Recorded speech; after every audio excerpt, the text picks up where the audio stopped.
السلام علیکم ورحمۃ اللہ وبرکاتہ۔ سورہ مبارکۃ الفاتحہ۔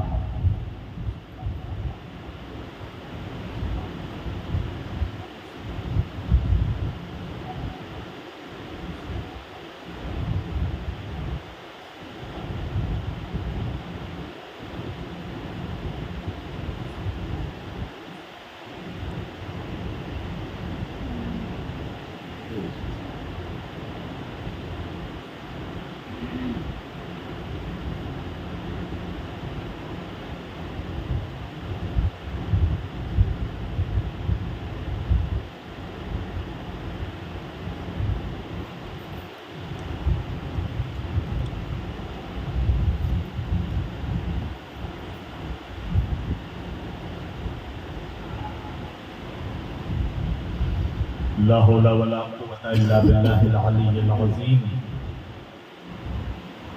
اعوذ بالله السميع العليم من الشيطان اللعين الرجيم۔ بسم الله الرحمن الرحيم۔ الحمد لله رب العالمين۔ الحمد لله الذي هدانا لهذا وما كنا لنهتدي لولا ان هدانا الله۔ لقد جاءت رسل ربنا بالحق۔ الصلاة والسلام والتحية والإكرام والتحية والإكرام على سيد الأنبياء والمرسلين خاتم النبيين طه وياسين شفيع المذنبين إمام الحرمين والقبلتين وسیلتنا فی الدارین صاحب کعبہ و قوسین جد الحسن والحسین محبوب رب المشرقین و رب المغربین مولانا و مولا الثقلین سیدنا و نبینا و شفیعنا و طبیبنا و حبیبنا و کریمنا و امامنا و ملجانا و مغیثنا و اولنا و اوسطنا و آخرنا و کلنا حضور جناب ابو القاسم احمد مجتبی محمد مصطفیٰ الطیبین الطاہرین المعصومین المظلومین المنتخبین المنتجبین الغر المیامین واصحابہ المتقین المنتخبین المنتجبین ولعنۃ اللہ علی اعدائہم اجمعین من یومنا ھذا الی قیام یوم الدین۔ اما بعد فقط قال اللہ تعالی فی الفرقان الحمید والمحکم کتابہ المجید وقولہ الحق۔ بسم اللہ الرحمن الرحیم۔ قل لا اسألکم علیہ اجرا الا المودۃ فی القربى۔ صدق اللہ المولانا العلی العظیم وبلغنا رسولہ النبی الامین الکریم ونحن علی ذلک لمن الشاہدین والشاکرین والحمد للہ رب العالمین۔ آئیے اس سے پہلے میں کچھ کہوں اور آپ کچھ سنیں۔ ایک مرتبہ ہم اور آپ مل کر نبی اور آل نبی کی بارگاہ میں بلند آواز سے درود پڑھیں۔ اللہم صلی علی سیدنا نبینا شفیعنا مولانا محمد بارک وسلم صلو علیہ الصلاۃ والسلام علیک یا رسول اللہ وعلی آلک یا حبیب اللہ صلی اللہ علیہ وآلہ وسلم۔ تمہیں اتنا نہیں معلوم کہ جہاں پر پروگرام ہوتا ہے، جہاں پر جلسہ ہو رہا ہے، اس سراؤنڈنگ میں آواز اچھی ہونی چاہیے۔ ہمیشہ آپ مائک والے یہی گڑبڑ کرتے ہیں کہ دور 4-5 کلومیٹر دور تک تو چونگے لگا دیتے ہیں، آواز پہنچا دیتے ہیں، مگر جس جگہ پروگرام ہو رہا ہے اگر وہیں پر آواز صحیح نہیں ہوئی تو نہ خطیب خطاب کر سکے گا، نہ شاعر اپنا کلام پڑھ سکے گا۔ ان چیزوں کا خیال رکھو۔ اس سے ایک بات آپ کو بھی سمجھ میں آنی چاہیے کہ ایک مائک کو آپریٹ کرنے والا، ایک مائک چلانے والا،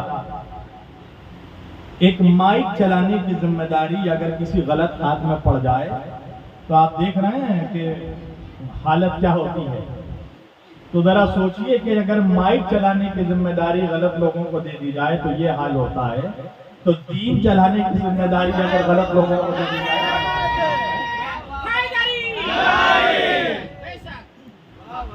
تو یہی کچھ ہو رہا ہے آج کل۔ اور یقین مانیے مطلب اس میں تقریر کرنا میرے لیے آغاز میں ہی بہت دشواری ہو رہی ہے، اور مجھے اب محسوس ہو رہا ہے کہ وہ ایسا لگ رہا تھا کہ واقعی پل صراط میں پڑھ رہے تھے۔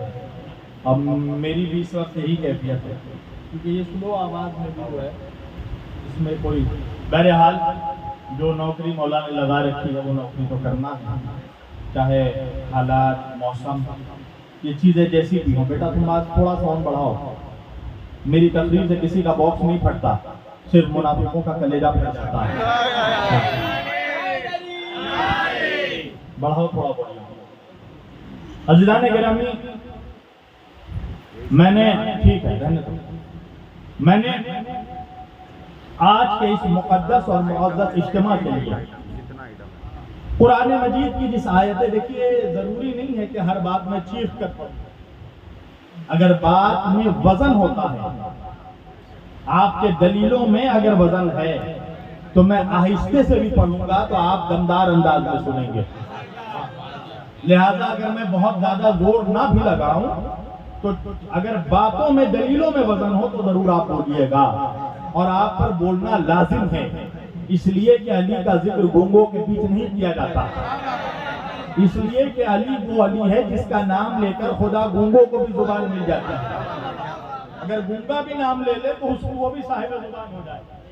تو میں نے آج کے اس مقدس اور معزز اجتماع کے لیے قرآن مجید کی جس آیت واقع ہدایہ کی تلاوت کا شرف حاصل کیا اور سرنامہ کلام میں جسے موضوع گفتگو قرار دیا، پروردگار عالم اپنی مقدس کتاب قرآن مجید فرقان حمید میں اپنے حبیب مدینے کے تاجدار احمد مختار کل عالم کے سردار حضور احمد مجتبی محمد مصطفیٰ صلی اللہ علیہ وآلہ وسلم سے خطاب کر کے اللہ اپنے نبی کو کہہ رہا ہے، بسم اللہ الرحمن الرحیم، قل، اے میرے حبیب، قل، آپ ان لوگوں سے کہہ دیجئے، قل، میرے حبیب آپ کہہ دیجئے۔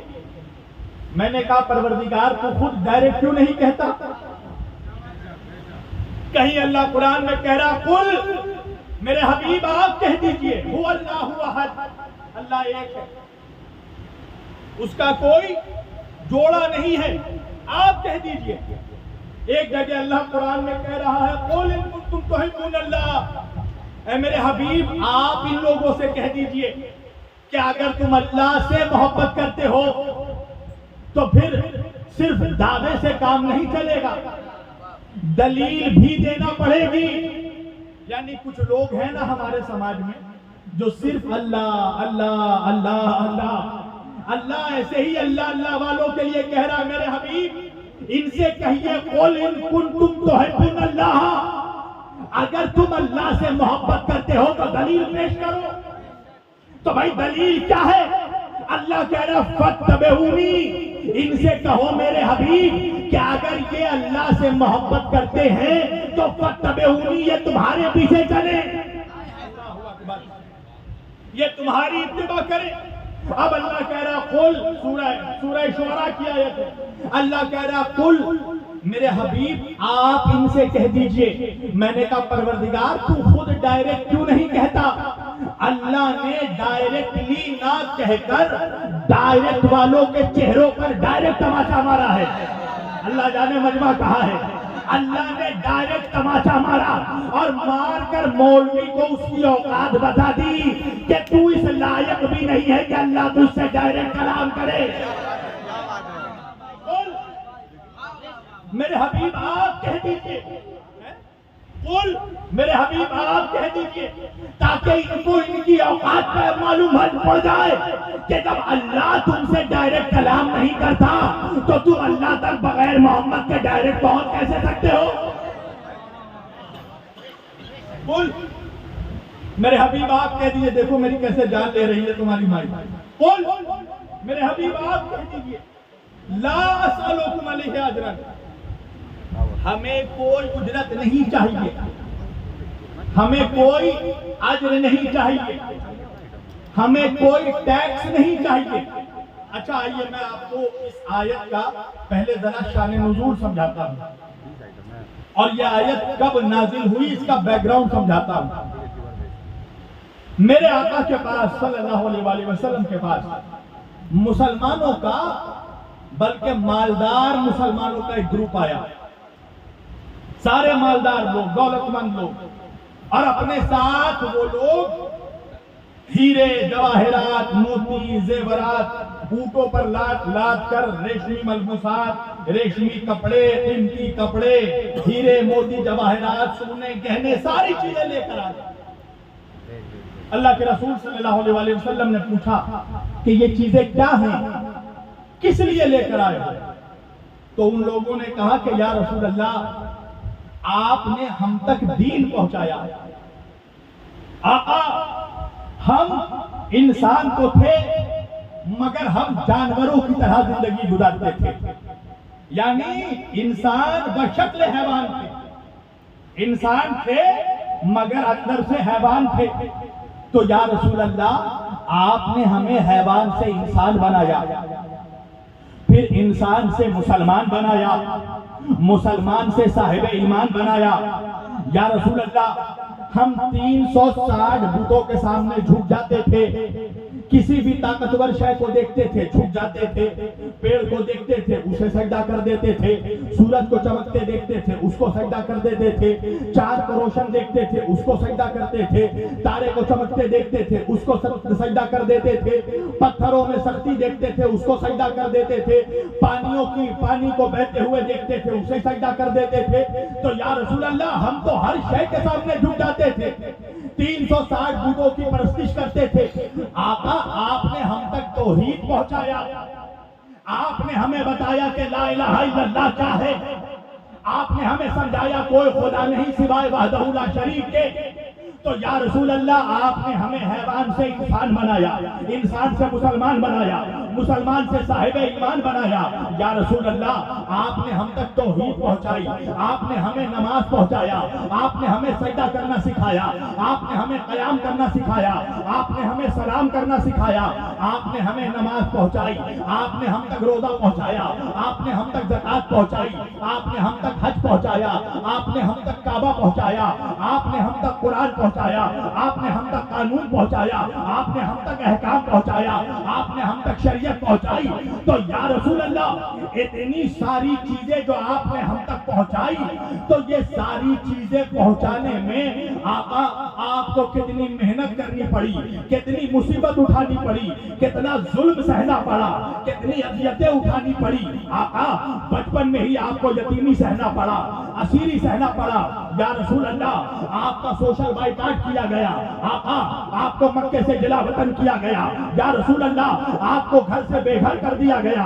آقا، آپ پر پتھر مارے گئے، آپ پر ظلم کیا گیا، آپ کا خون بہایا گیا، آپ پر جنگ تھوپی گئی، آپ پر آپ کے اوپر جنگ مسلط کی گئی. تو یا رسول اللہ، آپ نے جو اتنی محنت کی ہے، اتنی مصیبت اٹھائی ہے، اتنی سختیاں برداشت کی ہیں، اتنی قربانی دی ہے یا رسول اللہ، تو ہم آپ کے محنتوں کا اجر دینا چاہتے ہیں. ہم آپ کی محنتوں کا آپ کو اجرت دینا چاہتے ہیں.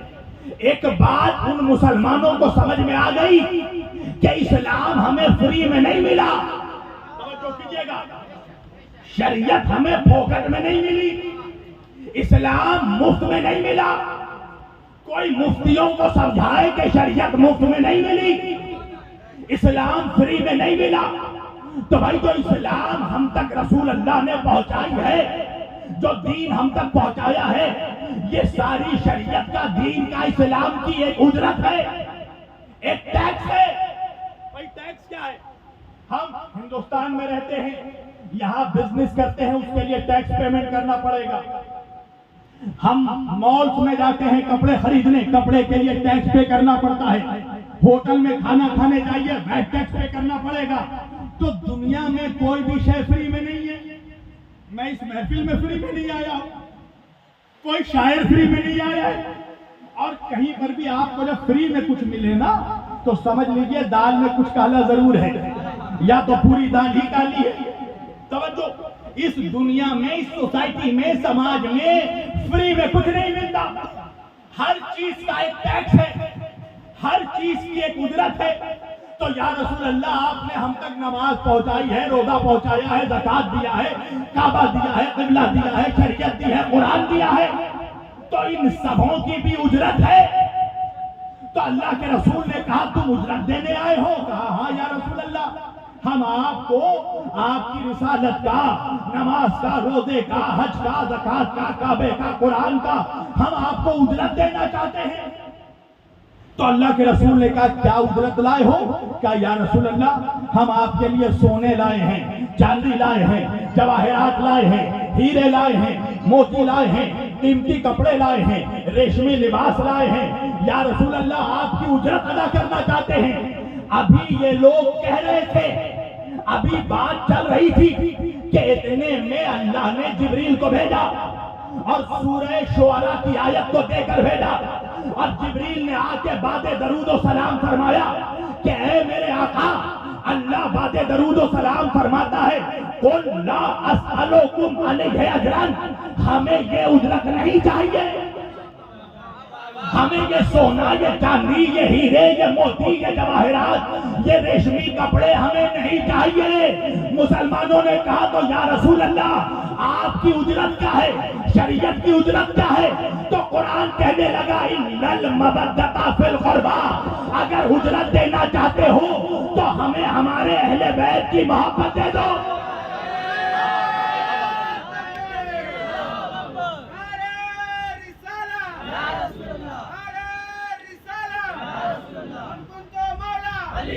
من كنت مولا علی، کعبے کا کعبہ علی، کعبے کا کعبہ علی، حسنین کا بابا علی، نعرہ تکبیر۔ اگر اجرت دینا چاہتے ہو تو نہ سونا دو، نہ چاندی دو، نہ ہیرے دو، نہ موتی دو، نہ کپڑے دو، نہ قیمتی لباس دو۔ اگر اجرت دینا چاہتے ہو تو علی کی محبت دے دو، فاطمہ کی محبت دے دو، حسنین کی محبت دے دو۔ اِلَّا الْمَوَدَّةَ فِي الْقُرْبَىٰ، ہمیں ہمارے خاص قرابت داروں کی محبت دے دو، خاص رشتہ داروں کی محبت دے دو۔ اللہ اکبر۔ اب آپ کہیں گے مولانا یہ نیا ترجمہ، آج تک تو ہم یہی سنتے آئے تھے کہ ہمیں ہمارے رشتہ داروں کی محبت دے دو، آپ نے تو ترجمہ ہی نیا کر دیا کہ خاص رشتہ داروں کی محبت۔ تو بھائی شبیر وارسی کہتے ہی اس کو ہے جو نئی چیز پڑھے اور پرانے گڑبڑ گھوٹالے کی صحیح سے کنڈم کرے۔ آپ پوچھو مولوی سے کہ آیت میں عام رشتہ دار مراد ہے یا خاص رشتہ دار؟ وجہ یہ ہے کہ آیت میں فی قربا نہیں ہے، آیت میں فی القربا ہے۔ الف لام آ گیا۔ اب پوچھو مولوی سے، عربی کا قاعدہ کیا ہے؟ الف لام کہاں آتا ہے؟ الف لام وہاں آتا ہے جب کوئی اسپیشل چیز مراد ہو، جب کچھ خاص شے یا خاص لوگ مراد ہو یا خاص چیز مراد ہو۔ ال کیا ہے عربی کا؟ جیسے انگلش کا دا، توجہ، انگلش کا دا، بھائی شبیر وارسی بہت شبیر وارسی ہو، مگر جب کہا جائے گا دا شبیر وارسی تو یعنی کوئی خاص شبیر وارسی کی طرف اشارہ ہے نہیں۔ میرے کچھ جوانوں کے سروں سے بونسر گیا ہے، اور ہلکا کرتا ہوں میں نے کہا کتابن، عربی میں نے کہا کتابن، تو اب کتابن سے مراد کوئی بھی کتاب ہو سکتی ہے، ہسٹری ہو سکتی ہے، جغرافی ہو سکتی ہے، mathematics, science, chemistry, physics, life, کچھ بھی۔ پر اگر میں کہہ دوں الکتاب تو اب الکتاب سے مراد ہر کتاب نہیں ہوگی، کوئی خاص کتاب۔ توجہ، تو جہاں ال آ گیا تو عام نہیں خاص لوگ مراد ہوں گے، تو آیت میں فی قربا رہتا تو میں مانتا کہ تمام رشتہ دار، مگر آیت میں ہے فی القربا، الف لام ہے، تو اب عام جنرل رشتہ داری نہیں ہوگی، خاص رشتہ داری، خاص رشتہ داری۔ اب آپ مجھ سے کہیں گے مولانا یہ فرق کیا ہے؟ خاص رشتہ داری عام رشتہ داری میں فرق کیا ہے؟ میری جان، رشتے دو طرح کے ہوتے ہیں، ایک ہے عام رشتہ داری، ایک ہے خاص رشتہ داری۔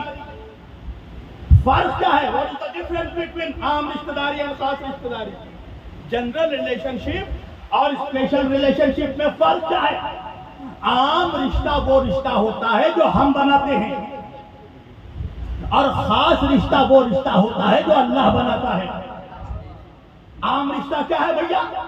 جیسے دوستی کا رشتہ، فرینڈشپ کا رشتہ، ہم طے کرتے ہیں ہمارا فرینڈ کون ہوگا، ہماری مرضی، جس سے دوست بنا لے، جس سے چاہے دوستی کر لے، کالے سے کرے، گورے سے کرے، سید سے کرے، پٹھان سے کرے، جھولا سے کرے، قصائی سے کرے، مولوی سے کرے، جاہل سے کرے، عالم سے کرے، پولیس سے کرے، چور سے کرے، ہماری مرضی، وکیل سے کرے، مجرم سے کرے، ملزم سے کرے، جج سے کرے، ڈاکٹر سے کرے، مریض سے کرے، ہماری مرضی بھائی، جس سے چاہے دوستی کر لے۔ ہم طے کرتے ہیں کہ ہمارا دوست کون ہوگا، یہ وہ رشتہ ہے جو ہم بناتے ہیں۔ دوسرا رشتہ کیا ہے؟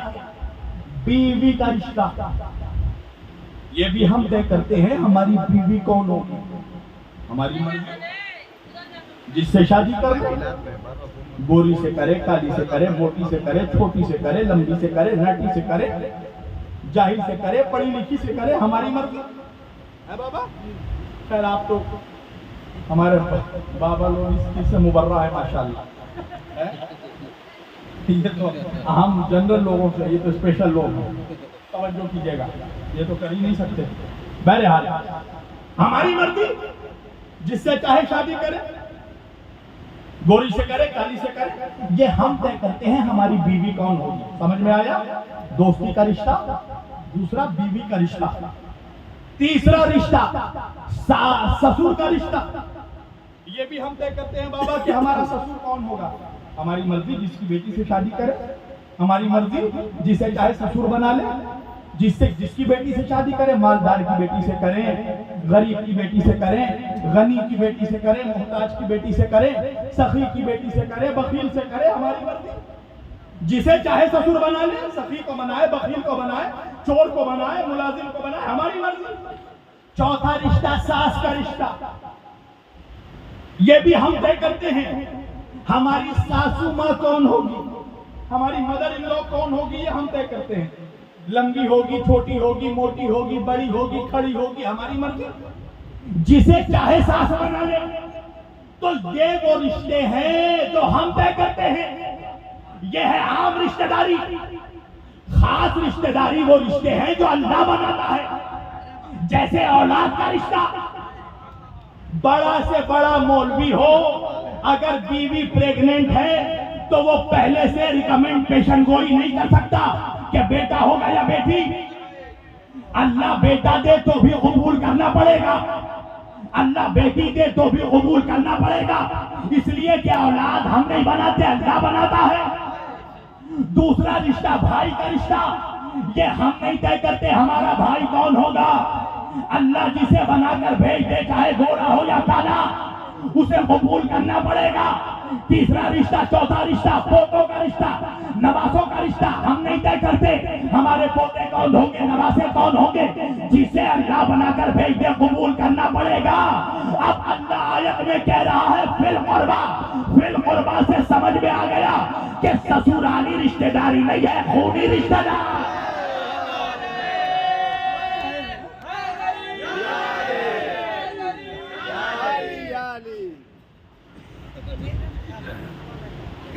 خونی رشتہ داری، خاص رشتہ داری کیا ہوتی ہے؟ بلڈ ریلیشن شپ، جس سے ہمارا خون کا رشتہ ہوتا ہے۔ اللہ اکبر، آیت کہہ رہی ہے فی القربہ، خاص قرابتدار۔ اچھا چلو ایک بات میرا بھائی کہہ رہا تھا التمش، تو اس کے باتوں کا جواب بھی دیتا چلو ساتھ ساتھ۔ یہ کون ہے خاص رشتہ دار؟ یہ تو ابھی سنایا ہے، چلو دکھا بھی دوں تم۔ کسی منحوس نے کہا ہے کہ علی کیسے اہل بیت میں شامل ہے، علی کیسے اہل بیت ہو گئے؟ تو پہلے تو اس منحوس سے کہنا چاہیے تھا کہ تو کیسے مولوی ہو گیا۔ آؤ آج میں تمہیں بتاتا ہوں، بتاتا نہیں دکھاتا ہوں۔ اور اس کے راوی کون ہے؟ ایسے تو بہت سے راویان ہیں، مگر ایک بڑے راوی کا نام سن لو، حضرت سعد ابن ابی وقاص رضی اللہ تعالی عنہ، کل کی تاریخ گزری ہے، کل کی تاریخ کیا ہے؟ کی تاریخ تھی عید مباہلہ۔ کیا تاریخ تھی؟ اچھا، اس عید کے لفظ میں بھی بڑی پریشانی ہو رہی ہے۔ کل تک جو وہابی دیوبندی سنیوں کو کہتے تھے، آج وہی سنیوں میں چھپے ہوئے ناصبی مولائیوں کو کہہ رہے ہیں۔ ارے کل تک تو جب ہم 12 ربیع الاول کو عید میلاد النبی مناتے تھے تو بھائی وہابی ہو یا نجدی ہو، میں دیکھیں کبھی کسی کا نام نہیں لیتا، یہ بہت سالوں کے بعد شاید میں نے وہابی نام لیا، اس لیے کہ ہم صوفی لوگ بیمار کے نہیں، بیماری کے دشمن ہیں۔ ہم بیماروں کو نہیں مارنا چاہتے، ہم بیماری کو ختم کرنا چاہتے ہیں۔ مجبوراً نام لیا ہے میں نے۔ بھائی آج تک یہی اعتراض تھا نا کہ یہ عید میلاد النبی کہاں سے آ گیا ہے؟ عید تو دو ہی ہے، عید الفطر، عید قرباں، عید الاضحیٰ، ایک گوشت والی عید، ایک سوئیں والی عید۔ اچھا، بھکڑ مولویوں کو یہ دو ہی ضرور یاد ہے، کیونکہ مسئلہ دونوں میں کھانے کا ہے، ایک میں میٹھا کھائے گا، ایک میں تیکھا کھائے گا، چٹپٹا کھائے گا، روسٹ کھائے گا، کباب کھائے گا، بنا کے کھائے گا۔ تو کھانے کی بات جہاں آئے گی مولوی تو آگے رہے گا۔ شربت حرام ہے مگر کمرے میں پیے گا بھی، کھچڑا حرام ہے مگر حجرے میں کھائے گا بھی۔ توجہ۔ تو آج تک جب وہ ہم سے ثبوت مانگتے تھے کہ یہ عید میلاد النبی کہاں سے آ گئی، تو ہم کیا دلیل دیتے تھے کہ یہ عید نہیں، یہ عیدوں کی عید ہے۔ اچھا، میں اس دلیل کو کاٹتا نہیں، میں خود مانتا ہوں کہ یہ عیدوں کی عید ہے، ساری عیدیں صدقہ ہے عید میلاد النبی کا۔ تو ہم انہیں دلیل دیتے تھے نا کہ بھائی عید تو ہر جمعہ کو بھی روایتوں میں عید کہا گیا ہے نا۔ اچھا، مولا علی فرماتے ہیں کہ جس دن اگر مومن گناہ نہ کرے وہ دن بھی اس کے لیے عید کا دن ہے۔ تو عید سے ایکچوئل مراد جو ہے وہ یہ ہے کہ جس دن خوشی منائی جائے۔ تو پھر آپ نے عید میلاد النبی نام رکھا، ہم نے تو آپ کو آبجیکشن نہیں کیا، ہم تو آپ کے ساتھ ساتھ تھے اسے، مگر ہم نے عید غدیر منائی تو آپ پریشان ہو گئے۔ آپ نے کہا کہ نہیں، یہ تو حضرت عثمان کی شہادت کی تاریخ ہے، اور اگر میں ہسٹری پڑھ دوں تو مولویوں کو ہسٹیریا ہو جائے گا۔ توجہ، چلو 3-4 کتابوں کا حوالہ بھی دے دوں کہ حضرت عثمان غنی رضی اللہ تعالیٰ عنہ کی تاریخ وفات جو ہے وہ 18 ذی الحج نہیں، امام احمد بن حنبل کے مطابق 12 ذی الحج ہے۔ مسند امام احمد بن حنبل اٹھا کے پڑھ لے، اور صرف ان کے نزدیک نے امام طبرانی بھی المعجم الکبیر میں لکھتے ہیں 12 ذی الحج، امام ابن عساکر نے بھی لکھا 12 ذی الحج، امام ابن اسیر نے بھی لکھا 12 ذی الحج۔ اور یہ سنیت کے پیلر ہیں یہ لوگ، اور یہ اس دور کے مولوی ہیں، اس دور کی کتابیں ہیں، المعجم الکبیر، مسند امام احمد بن حنبل، یہ اس زمانے کی کتابیں ہیں جب آج کا مولوی تو مولوی اس کا دادا بھی پیدا نہیں ہوا تھا۔ تو یہ حوالے پہلے لکھ لو، مسند امام احمد بن حنبل میں 12 ذی الحج، المعجم الکبیر میں 12 ذی الحج، امام ابن عساکر نے لکھا 12 ذی الحج، تاریخ امام الولید میں 12 ذی الحج اور 18 ذی الحج میں کنفیوژن ہے، یا 12 یا 18، مگر اکابرین اکثریت علماء اہل سنت نے 12 ذی الحج لکھا ہے۔ توجہ، تو ایک بات تو یہی ختم ہو گئی، اب تو 18 کا جھمیلا ہی نہیں رہا۔ اور دوسری بات یہ ہے کہ تم کب سے شہادت میں غم منانے لگے؟ بھائی محرم جیسے ہی آیا ہم نے غم حسین منایا تو تم تو ہیپی نیو ایئر منانے لگے، اور عید غدیر میں جب ہم خوشی منائیں تو تمہیں شہادت کا غم پتہ چل جاتا ہے۔ اس کا مطلب یہ ہے کہ تم ایسے منحوس لوگ ہو جنہیں اہل بیت کی نہ خوشی پسند ہے نہ غم۔ تمہیں خوشی اور غم سے مطلب نہیں ہے، تمہیں اس چیز سے تکلیف ہو رہی ہے کہ علی علی کیوں ہو رہا ہے،